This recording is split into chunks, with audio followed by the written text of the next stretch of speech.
Hi good morning dear student. बेटा आज के इस लेक्चर में हम लोग बात कर रहे हैं आप लोगों के नेक्स्ट टॉपिक की। अगले टॉपिक को हम लोग स्टार्ट कर रहे हैं। अब टॉपिक कौन सा है बेटा, देखिएगा हम लोगों का टॉपिक जो है वो है मेंडल के प्रयोग। ठीक है ना, मेंडल के प्रयोग के अंदर हम लोग आज बात करेंगे संकरण की। ठीक है, हाइब्रिडाइजेशन की। अच्छा, संकरण की मैं बात करूँ तो संकरण वर्ड किससे निकला है? देखो मैं यहाँ शब्द लिख रहा हूँ संकरण। संकरण, संकर यानी कि जो प्रजातियां किन्हीं दो प्रजातियों के मेल मिलाप से मिलकर बनी हुई हैं उन्हें आप लोग क्या बोलते हो? संकर प्रजातियां। और उन संकर प्रजातियों को आप लोग बनाने की प्रक्रिया आप लोग बोलते हो, हम लोग क्या बोलते हैं? संकरण। ठीक है। अब मोनो हाइब्रिड, एक संकर संकरण, एक संकरते प्रजाति, एक ही प्रजाति के दो लक्षणों को लेकर किया गया जो क्रॉस है उसे आप लोग मोनो हाइब्रिड क्रॉस है एकल संकर संकरण बोलते हो। ठीक है। मेंडल ने कौन कौन से प्रयोग किए थे? द्विसंकर। द्वि में क्या किया? दो लक्षण लिए। अब दो लक्षण के दो अलग अलग विजातीय, अब दो लक्षण थे, दो लक्षणों के दो विजातीय लक्षण होंगे, चार लक्षण हो जाएंगे, उनके बीच में क्रॉस कराया, बहुसंकर संकरण, पॉलीहाइब्रिड क्रॉस। ठीक है। पहला टॉपिक आता है एकल संकर संकरण। एकल संकरण मोनो, मोनो होता है सिंगल, हाइब्रिड क्रॉस। ठीक है। मेंडल ने वंशानुगति के अध्ययन के लिए विपरीत लक्षणों के युग्म यानी कि अब विपरीत लक्षणों के युग्म अलील्स के मध्य संकरण कराया। एक लक्षण था, अब लक्षण क्या था? तने की लंबाई। ठीक है। अब तने की लंबाई जो थी उसके दो विपरीत लक्षण थे, एक तो थे लंबे तने और एक था बौना। अब लक्षण तो एक है, उसके दो युग्म है। ठीक है ना। इस हेतु उसने शुद्ध रूप से लंबे, शुद्ध लंबे प्योर टॉल और शुद्ध बौने प्योर ड्रॉफ के मध्य संकरण करवाया। और प्रभावी लंबे यानी जो शुद्ध लंबे थे उसको तो कैपिटल टी से दिखाया गया। ठीक है। और जो शुद्ध बौने पौधे थे उनको क्या दिखाया? स्मॉल टी से दिखाया गया। अब क्या हुआ देखना, हालांकि तुम्हारा ये डायग्राम बेटा बहुत छोटा दिया हुआ है, मैं एक और पेपर के ऊपर डायग्राम बना के आप लोगों को भी बताता हूँ। देखिएगा, अब मेंडल ने क्या किया? जनकीय पीढ़ी, जनकीय पीढ़ी में उसने क्या किया भाई? शुद्ध लंबे पौधे लिए और शुद्ध बौने पौधे लिए। ठीक है।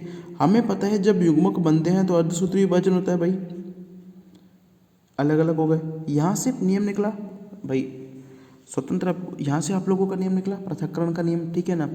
अब जब पहली पीढ़ी में आया तो पहली पीढ़ी में जो पौधा था वो ऐसा बना, यानी कि संकर प्रजाति का बना जिसमें दोनों के लक्षण थे। ठीक है। और ये इस पौधे को, इस पीढ़ी को उसने F1 पीढ़ी दिया और F1 पीढ़ी में पौधे जो थे वो क्या थे? संकर लंबे। यानी जो कैपिटल टी है वो अपना प्रभाव दिखा रहा था और स्मॉल टी अपना प्रभाव नहीं दिखा रहा था। तो मैंने आपको बताया था कि जो लक्षण, यानी जो लक्षण जो है यानी कि लंबेपन का जो कारक है वो अपना प्रभाव दिखा रहा था, बौनेपन का नहीं दिखा रहा था।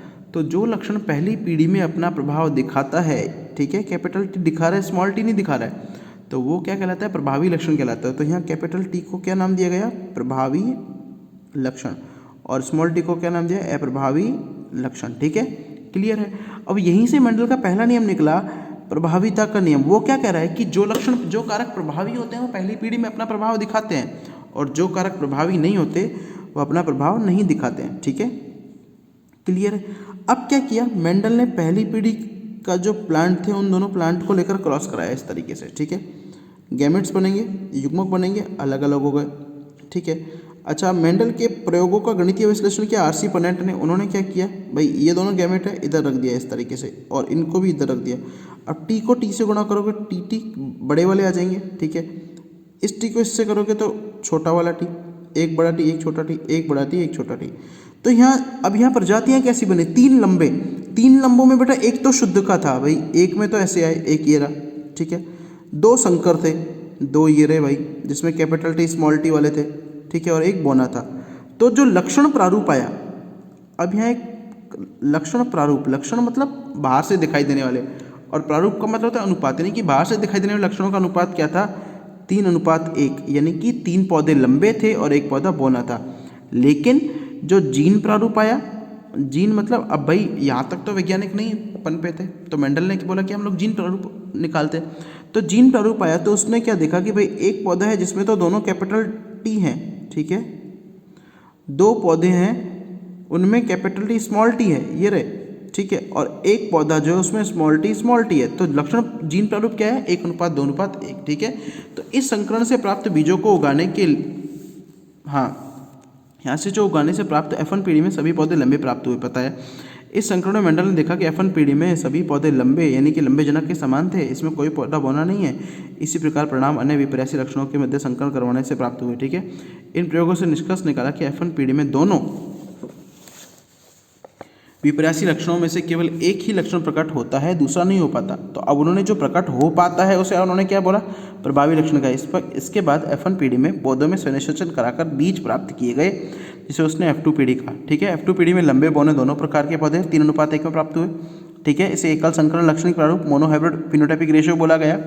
ठीक है, और उन्होंने इसमें से बौने पौधों के बीज को वापस उगाने, उनमें स्वनिषेचन बौने पौधे ही उन्होंने देखा कि भाई बौने पौधे को अगर हम लोग उगाएंगे तो उससे तो बौने ही पौधे प्राप्त होते हैं, लेकिन जब अगर लंबे पौधों को हम लोग लगाते हैं तो उनसे फिर वो नहीं वही प्राप्त हुआ।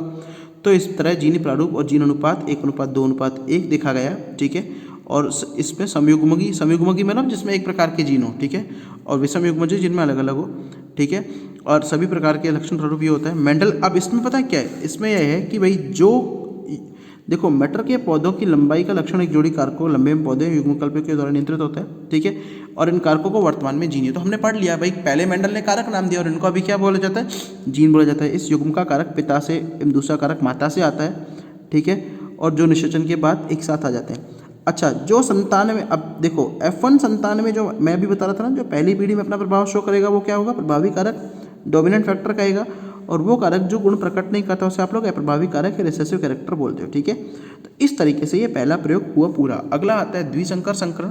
ठीक है, इसे हम लोग बाद में लेंगे। ठीक है बेटा, ओके, थैंक यू।